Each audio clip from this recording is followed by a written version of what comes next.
Ladies and gentlemen, a new snapshot for Minecraft Java Edition 1.15 has been released. Here is Minecraft 19w36a.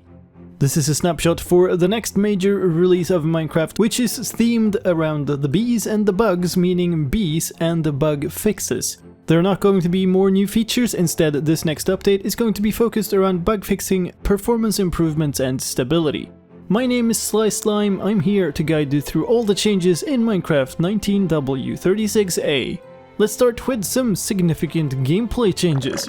Honey bottles are now less filling. You can still drink honey bottles at full hunger, but you do not store up as much saturation from it. Also, drinking a honey bottle didn't immediately start playing the sound that has been fixed in the snapshot. A number of features from the Bedrock edition of the game have been ported over to Minecraft Java edition. This includes trying to sleep in a bed during daytime. You will still not be able to go to sleep, but this will set your spawn location to that bed, so you don't need to wait for nighttime anymore. If you power a bell block with a redstone signal, then the bell will ring just as if you had rung it by clicking on it. If you place a wet sponge block in the Nether, it will now dry out.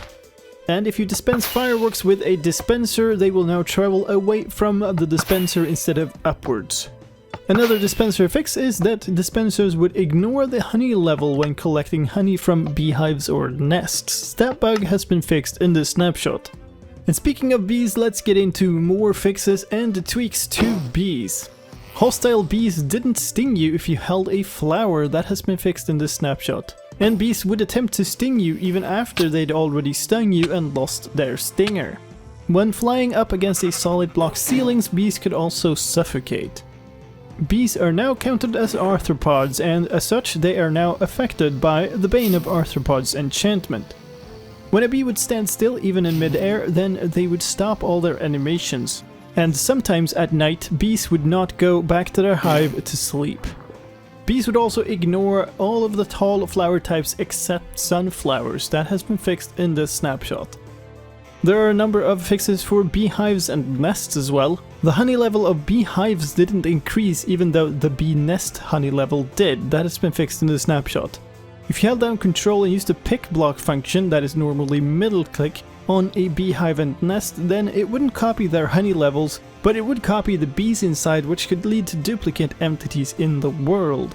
It was also possible to duplicate passengers when bees entered hives, and leashes as well. If you destroyed a beehive or nest on creative mode, then the bees inside would simply disappear. Now the block is dropped just as shulker boxes are in creative mode. And finally, there's some visual fixes. There is some semi-transparent pixels on the bee textures that have been fixed. The textures had an inconsistent amount of nectar as well, and there are new textures for the top and bottom of beehives, although there appears to be a bug with the top and bottom textures when the honey level is full.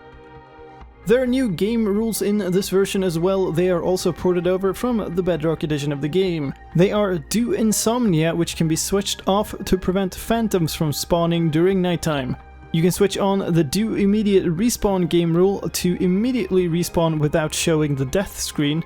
And there are 3 new game rules related to damage called Drowning Damage, Fall Damage and Fire Damage that can be switched off to prevent certain types of damage. In regards to performance and stability, there was a problem with a massive lag spike when entities entered a Nether portal. That has been fixed in this version. And Ender Dragons would freeze the server if there was no endstone in the end. There's also an exploit in the game that has been fixed that made it possible to reset chunks to an earlier saved state. A UI fix in this version: if you went through a certain sequence of clicks, then you could end up in a state where you could use the Create New World button even though the world name was blank. And last but certainly not least, a major technical change in this version. It's not actually in the game, it is outside of the game, but from this version and onwards, you can find obfuscation maps published with each release of the game. This is of absolutely no use if you're just a regular player of the game, but if you are a modder or a mod tool developer, then this should be really big news and will allow you to see what the names of functions are in the codebase. Before we move on, let me introduce one known major bug in this version. The new game rules do not properly apply if you open an old world. That means all of the new game rules will be loaded as false, which means that drowning damage, fall damage, fire damage, and the insomnia game rules will all be switched off. This will be fixed in a coming snapshot, but if you want to play an old world on this version, then make sure you switch those game rules back on. And with that said, do keep in mind that snapshots are less stable and can cause unknown problems. So if you want to try this version, do so on a backup of your world, or on a separate test world. If you want to try this out but you don't know how to, then click on the link on the video right now. It'll take you to a tutorial video about how to get and play the latest Minecraft snapshot.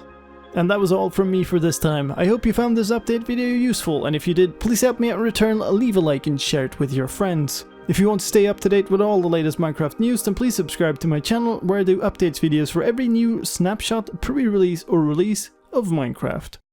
My name is slicedlime, thank you for watching, and I'll see you next time.